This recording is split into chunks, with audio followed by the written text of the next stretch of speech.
Welcome to CQ Blind Hams, your source for everything amateur related, tutorials, radio reviews, and so much more. Come on in and stay a while. Welcome everybody to CQ Blind Hams podcast and roundtable.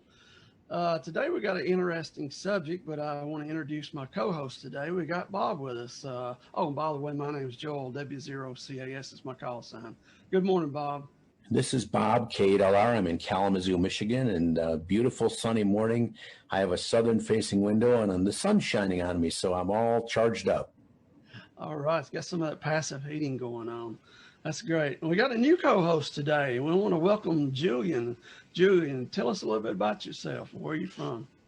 Hi, this is Julian, N1CA, located in normally sunny Southern California, but today it's a little on the rainy side, which is actually good because it's what we need. So, I lived here. I've lived here for about 31 years. I was born and raised in Tuland in New York City. But soon after leaving high school, I went out chasing the sun because I can't stand the snow and the cold. Well, you went to a good place for the sun, and I was there last year in sunny Los Angeles. I started off in San Francisco and worked my way down to Laguna Beach. Our son is married a girl. Her family's from Laguna Beach, so we got to go down and spend some time with them. Beautiful, beautiful place down in Laguna Beach. We stopped and visited with Dennis up in Santa Barbara. Oh my goodness! If Oprah can live there, I think I could too. Oh, Santa Barbara's beautiful. It is. It's a beautiful place. Well, the topic today is used radio equipment, where to buy or not to buy, or should you buy? It's something like that. Basically, the last one we did was about buying new equipment. This one's going to be about buying used equipment. Let's go with Bob. Bob, where do you think, excuse me, would be a good place to buy used equipment if you were going to buy used equipment? Well, I've never bought from these guys, but I've heard that Main Trading Company has a very good reputation. And if you do have a problem, they'll make it right. So that's one place I would recommend. Julian, you have any places that you have bought or wouldn't mind buying from if you're going to buy used equipment? I have bought from different places. My first HT I bought at the TRW swap meet down here because I got started and then I was borrowing an HT from a friend, but then I wanted to have my own, and I went and I got lucky, bought one there for about half the price of what it would normally sell for in the stores. But over the years, I've bought from all kinds of places, from individuals as well as companies. And I would say that with amateur radio, by and large, I feel a little more comfortable buying from hams, especially local hams that are known, because obviously they have a reputation attached with that. So I feel like there's some recourse. Also, if some of these outlets, like HRO and places like that, if they have any, some of them might have like a scratch and dent or an open return boxed item kind of section. And I would probably feel comfortable buying from them because, again, you're buying from a company with a reputation. So, but these days, wow, it's like, the radios, especially with the influx of Chinese radios, it's like, I certainly haven't had to think about buying used for a while. Yeah, that's true with the digital radios, the analog handhelds. Right now, you wouldn't want to buy a used Baofeng. I mean, what would you get for it? A nickel, 50 cents. Yeah, exactly. So I'm buying a new one for $10, $20. I mean, $30 at the most.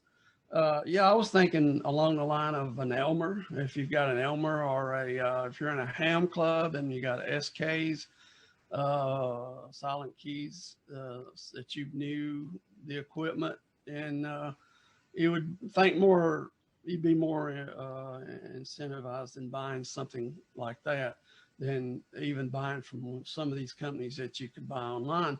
Main Trading Company, HRO, R&L Electronics. There's a couple more that sell used equipment.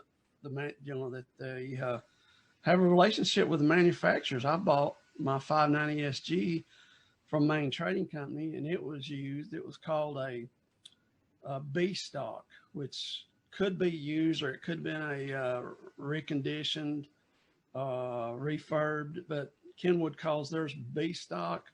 I think ICOM calls theirs repacks, and then ICOM has several versions of the repacks, and you can usually get those from Main Trading Company or HRO. I would feel comfortable buying that. Actually, I did. I spent $930 for a 590 SG, which that radio is a good price. It's normally around $1,300. Yeah, you did really good on that one. Yeah, that's an excellent price. And it had a full 1-year warranty, and thank goodness, because Bob knew about it. I talked to him about it. My 40 meters was wrong. It was FT8 is on what is it, 7074. I was picking up FT8 at 7.24 or 7.28, 028. So it was about 40 hertz off, and everything was that way. I went over to some of the cars nets, East cars and South cars. I knew the frequency they were on, and it was off. It was a long way off. So I contacted a Main Trading Company. They give me the phone number of the contact with Kenwood. I sent it in, they fixed it and sent it back, and I've been using it for about a year, and I love the radio. So that was a possibly could have been a bad situation, turned good because I bought from a reputable dealer. Bob, what do you think about buying from Elmer's or club members? Well, I think it's, if you know the person that's selling it and you know he's reliable and you have a respect for him, buy it from a person that you know. That's the only way to do it. And then, there are swap nets. There are various nets that have swap and shop item sections. In fact, I have a local net that I run every Tuesday night, and our local repeater that has a swap and shop section. We almost never get an item, but I call out for items for sale every week. So every once in a while we'll get something. And then another thing, we talked about what should you buy used? Well, the Chinese handy talkies are so cheap. I would not buy one used. You might save, $10 or $20, but it's not worth it. Buy a Chinese handy talkie cheap. Now, the one I'd look for in a handy talkie is the THD 74, because they're like $500, and if you can get those used, you'd really save a lot of money.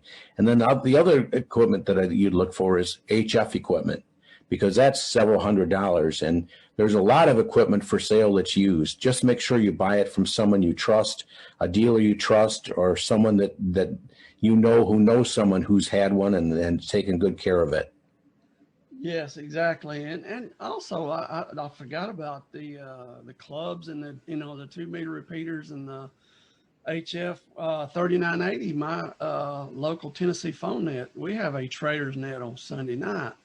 And they usually have 4 or 5 or 6 pieces of equipment of different types, antennas, radios, HF gear. And then there's a local repeater that a lot of the blind hams have jumped in on. It's Friday night. It's called the Dixie Traders net. It's on W4KEV's repeater system. Well, you can get on it through Allstar. I think it's, 52015. I'm not sure. I'll put that in the show notes. And it's also W4KEV on EchoLink, and anybody can jump in on Friday nights at 8 o'clock Eastern, and it usually runs about an hour. Have about 100 to 150 check-ins.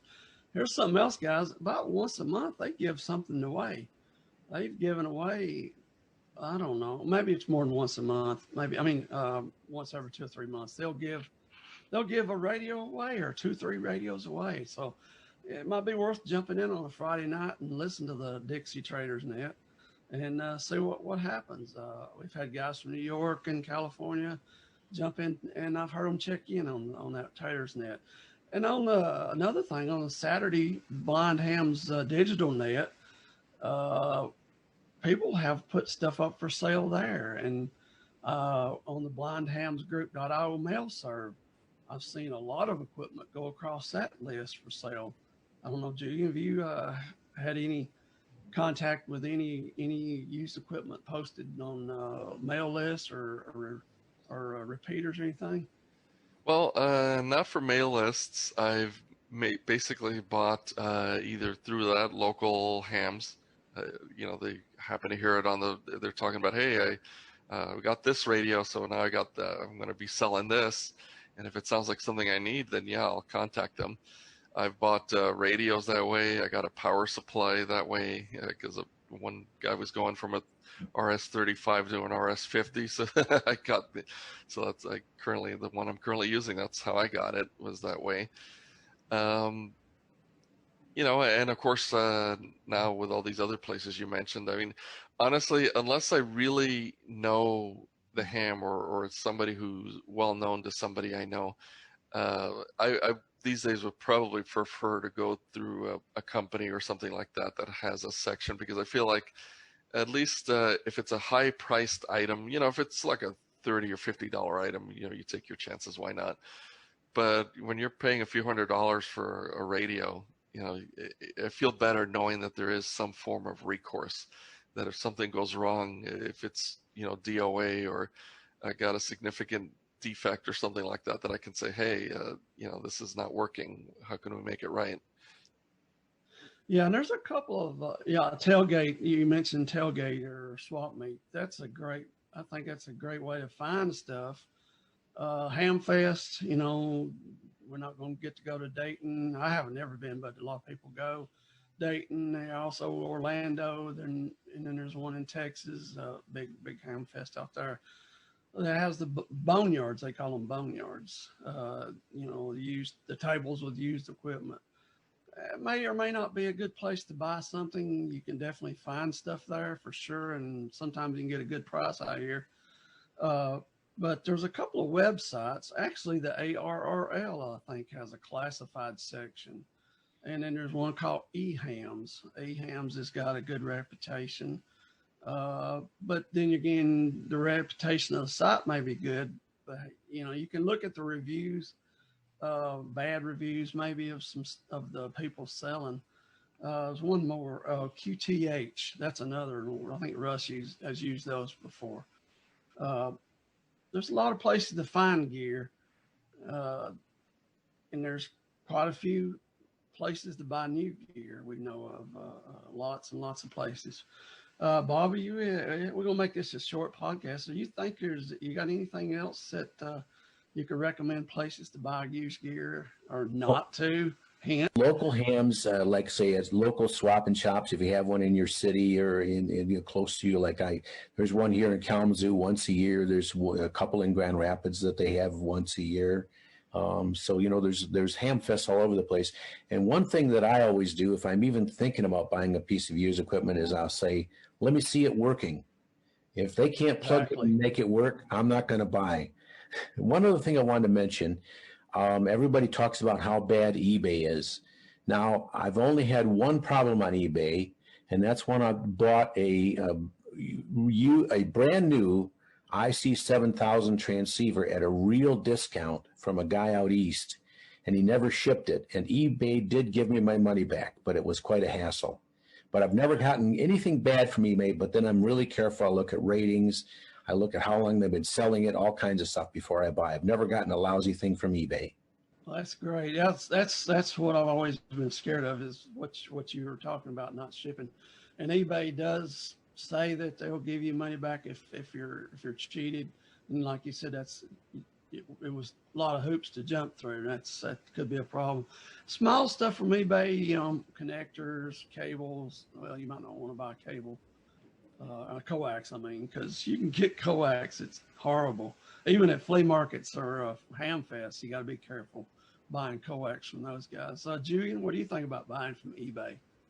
Yeah, I've actually bought from eBay. I've bought radios before. I've bought phones before through eBay, scanners, all that stuff. So I think a lot of like what Bob was saying, you know, I learned to read the seller ratings. You want to see that they've done a lot of transactions. I also like to see that they've done a lot of transactions related to the equipment that I'm buying. So for example, if it's somebody who's got, 150 transactions with a 99% rating, but most of what they've sold is $5, $10 trinkets, I might think twice about buying a bigger piece of equipment, something more substantial from somebody who hasn't sold a lot of that stuff. But if I look at the ratings and they sold a lot of other ham gear or electronic gear and people have liked what they said and it's been in good condition as described, and the seller did good with communication, then, you know, I feel better about making that transaction. If you have time for it later, I thought about a funny incident that I had buying used gear. Oh yeah, go ahead. We got a minute or two. So this was, I think, through a local repeater. I was looking for a scanner. I was looking for the good old Radio Shack 2006. Anybody remember that goodie? So I was looking for one of those, and somebody happened to have one for sale. So, you know, I connected with them privately, did the transaction, did all that stuff. If you guys hear snoring, that's my chihuahua across this room who's sleeping. Oh, okay. Hope that's not a sign that we're going to make everybody else go to sleep. I thought it was maybe a sign that I got to step up my story here a little bit. So, so basically, I get the radio and I plug it in, expect to hear sound, and I hear nothing. I'm pushing buttons, I hear nothing. And I thought, boy, this is weird. No audio, no nothing. I had somebody look at the display, and there's stuff on there. When I pushed buttons, it was showing as if I was doing things. And then I thought, well, let's see, it's got a headphone jack. Let's plug into that. And when I did, all of a sudden I hear things.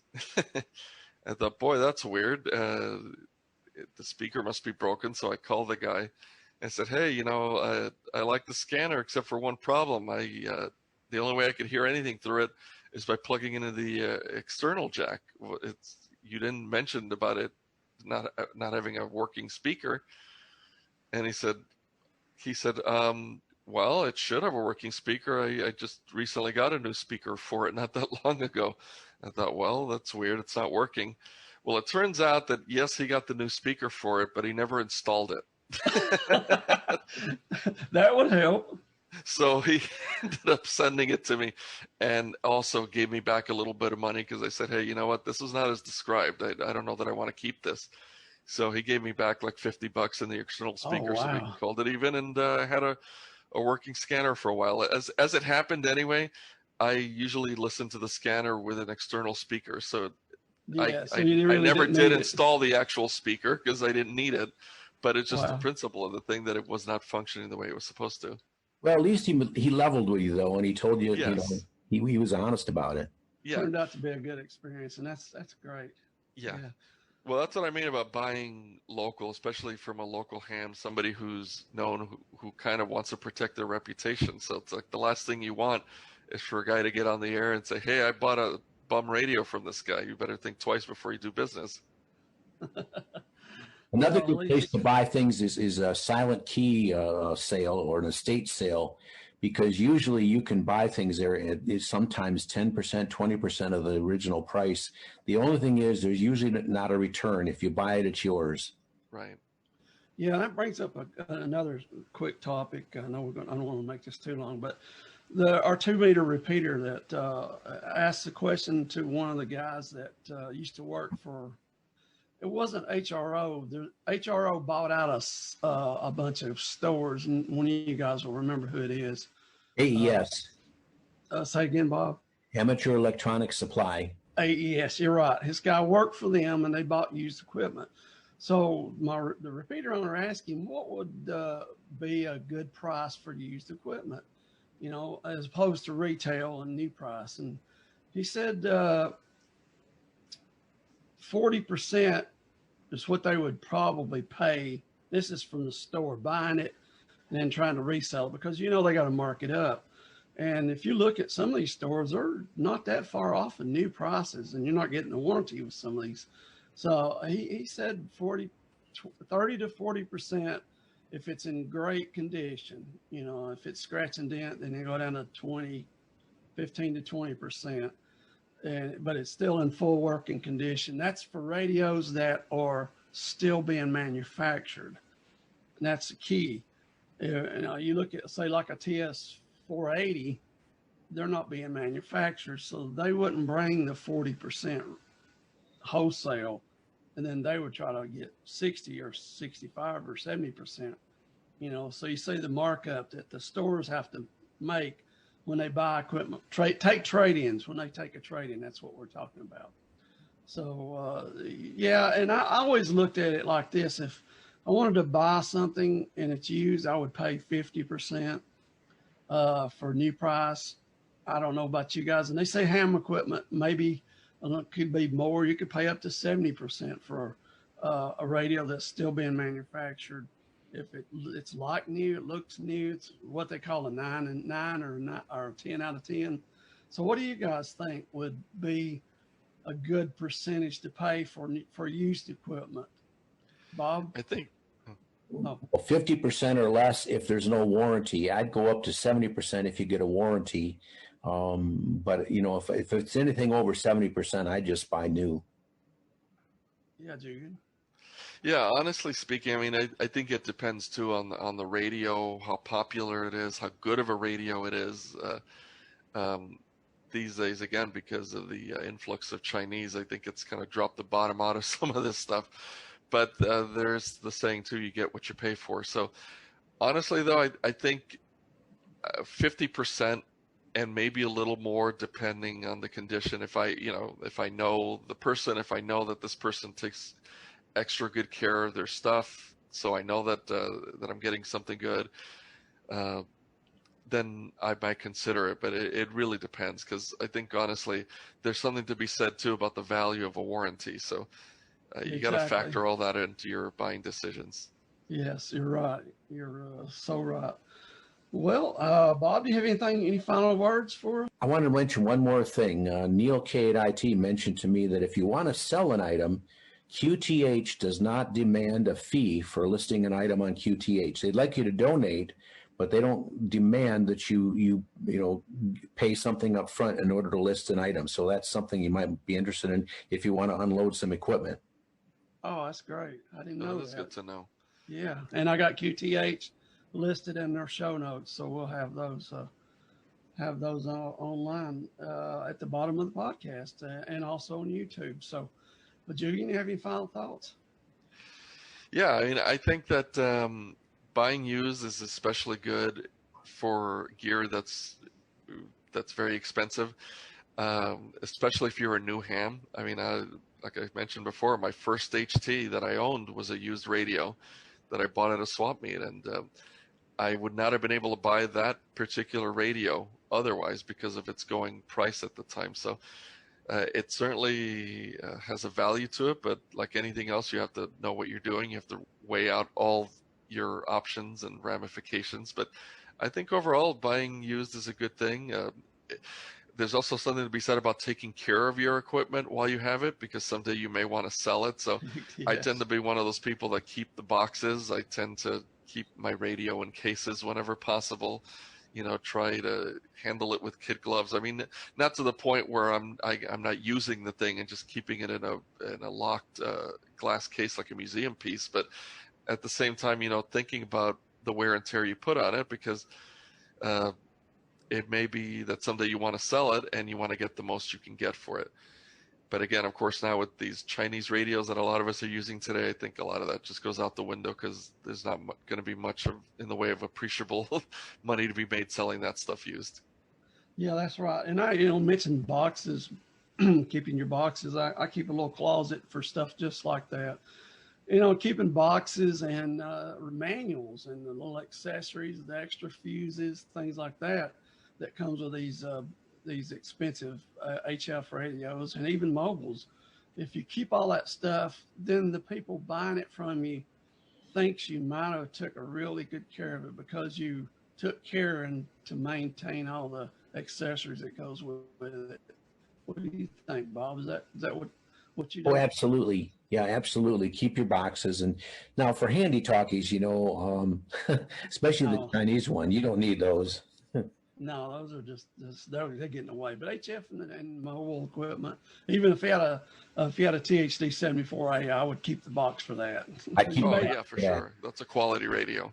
Yeah, you may need to send it back, and you want it to be in the shipping package that it came in. Well, guys, this has been a great topic, and next podcast, I'm not sure what the topic's going to be, but we've got about 6 or 8 lined up. So look forward to CQ Blind Ham's Roundtable coming up. So thanks, everybody, and 73.